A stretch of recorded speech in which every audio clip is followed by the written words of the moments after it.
2025 में ट्रंप सरकार ने अमेरिका में इमिग्रेंट बच्चों को हिरासत में लेने की मुहिम शुरू की है।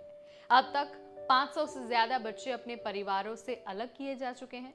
सरकार इसे बच्चों की सिक्योरिटी, बच्चों की सुरक्षा बता रही है, लेकिन कड़ी शर्तें, डीएनए जांच और कागजी कार्रवाई ने परिवारों को बच्चों से मिलने से लगभग नामुमकिन बना दिया है। तो क्या ये पॉलिसी बच्चों की भलाई के लिए है?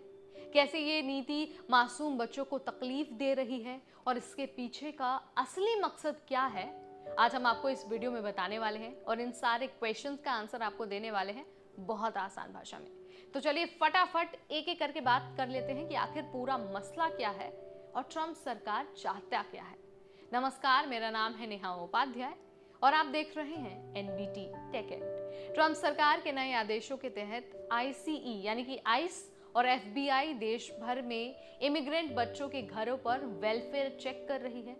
इन वेलफेयर विजिट के नाम पर सैकड़ों परिवारों के घरों में ऑफिसर्स पहुंच रहे हैं और जहां पर उन्हें ये लग रहा है कि डॉक्यूमेंट्स पूरे नहीं हैं, वहां बच्चों को हिरासत में लेकर ऑफिस ऑफ रिफ्यूजी रीसेटलमेंट यानी कि ORR को सौंप दिया जा रहा है। पहले की सरकारें इन मामलों को सोशल वर्कर्स और पोस्ट रिलीज सर्विसेज के जरिए संभालती थी, लेकिन अब मामला पूरी तरह से कानून और इमिग्रेशन एजेंसियों के हाथों में है। अब तक 500 से ज्यादा बच्चों को गिरफ्तार किया जा चुका है, उठाया जा चुका है। इनमें ज्यादातर वो बच्चे हैं जो पहले अपनी फैमिली के साथ रह रहे थे या फिर जिन्हें कानूनी रूप से छोड़ा गया था। अब वो ORR की कस्टडी में है, जहां रहने की जो एवरेज अवधि है वो 67 दिन से बढ़कर 170 दिन हो गई है। इन सेंटर्स में बच्चों को अक्सर अनजान लोगों के बीच रखा जाता है, वो भी बिना किसी निश्चित समय सीमा के। अब किसी भी स्पॉन्सर, चाहे वो माता पिता हो या फिर रिश्तेदार, उनको बच्चों को वापस लेने के लिए कई नई शर्तों को पूरा करना होगा। Valid photo ID, income proof, घर की जानकारी और कई बार डीएनए टेस्ट। अगर परिवार का कोई सदस्य खुद अनडॉक्यूमेंटेड है तो वो ये सारी चीजें करने की हिम्मत नहीं कर पाता। इससे क्या होता है कि बच्चों की हिरासत लंबी होती जा रही है।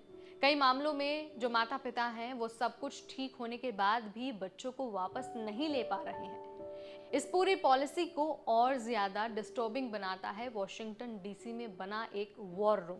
इस जगह पर आइस, एफबीआई और ORR के अधिकारी सीधे बच्चों को संवेदनशील जानकारी तक पहुंचा रहे हैं। बच्चों के असाइलम के डॉक्यूमेंट्स, मेडिकल रिपोर्ट और उन्हें कहां रखा गया है, इसकी पूरी जानकारी। पहले ये डेटा सिर्फ बच्चों की देखभाल के लिए होता था, लेकिन अब इसका इस्तेमाल इन्फोर्समेंट के लिए हो रहा है।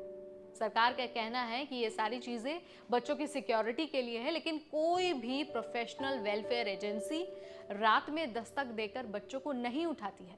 अब तक कई सारी रिपोर्ट्स में ये बात सामने आई है कि बच्चों को सिर्फ इस बेसिस पर दोबारा हिरासत में लिया गया है क्योंकि वो किसी पुलिस चेकिंग में दिखे हैं या फिर उनके घर पर डॉक्यूमेंट्स पूरे नहीं थे। इससे न सिर्फ बच्चों में डर बैठता है बल्कि उनके परिवार भी पूरी तरह से टूट जाते हैं।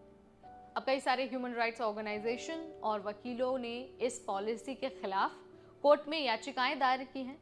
उनका कहना है कि ये पॉलिसी अमेरिका के चाइल्ड वेलफेयर लॉ और यहाँ तक कि इंटरनेशनल लॉज का भी उल्लंघन कर रही है। एक केस में 2 छोटे बच्चे 3 महीने से फॉस्टर केयर में फंसे हैं। क्यों? क्योंकि उनकी माँ नई डॉक्यूमेंट चेकलिस्ट पूरी नहीं कर पा रही है। अब सवाल आपके सामने है, क्या बच्चों को उनके परिवारों से इस तरह अलग करना सही है?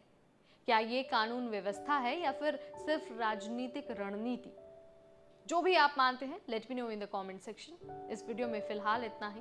तब तक मुझे यानी नेहा को दीजिए इजाजत। Keep watching NBT take care.